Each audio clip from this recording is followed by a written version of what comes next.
திருவோண விரதம் இருப்பது எப்படி? பலன்களின் பரிகாரங்கள். வழிபாட்டு தெய்வம் மகாவிஷ்ணு, பெருமாள்.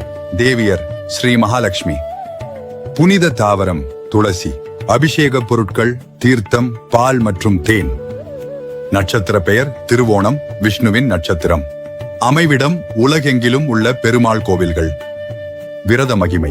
ஏகாதசி விரதத்திற்கு இணையான பலன்களை தரக்கூடியது திருவோண விரதம். விஷ்ணுவின் 10 அவதாரங்களில் ஒன்றான வாமன அவதாரம் நிகழ்ந்தது இந்த திருவோண நட்சத்திர நாளில்தான்.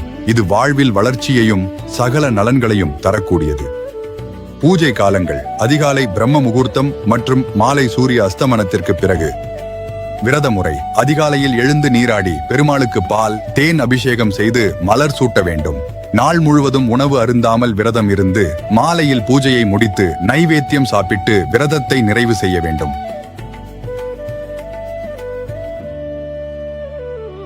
வேண்டுதல் பலன்கள். இந்த விரதத்தை கடைபிடிப்பதன் மூலம் மகிழ்ச்சி, செல்வ வளம் மற்றும் மோட்சம் கிடைக்கும். கடந்த கால பாவங்களில் இருந்து விடுபடவும் பெருமாளுடன் நெருக்கமான உறவை ஏற்படுத்திக் கொள்ளவும் இது சிறந்த வழியாகும்.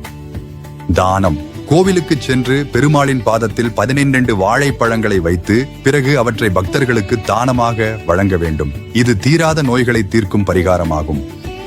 பச்சை கற்பூரம். பெருமாள் பாதத்தில் வைத்த பச்சை கற்பூரத்தை வீட்டிற்கு எடுத்து வந்து பணம் வைக்கும் பெட்டி, பூஜை அறை அல்லது சமையலறையில் வைத்தால் தரித்திரம் விலகி செல்வ கடாட்சம் பெருகும். வாமன அவதாரம். மகாபலி சக்கரவர்த்தியின் ஆணவத்தை அடக்க மகாவிஷ்ணு வாமனராகவும் பின்னர் திரிவிக்ரமனாகவும் அவதாரம் எடுத்தது இந்த திருவோண நட்சத்திர திருநாளில்தான். துளசி வழிபாடு. விரத நாளில் கோவிந்தா என்ற நாமத்தை உச்சரித்துக் கொண்டே இருக்க வேண்டும். பெருமாளுக்கு துளசி இலைகளை சமர்ப்பித்து பிரார்த்தனை செய்தால் வேண்டிய வேண்டுதல்கள் அப்படியே நிறைவேறும்.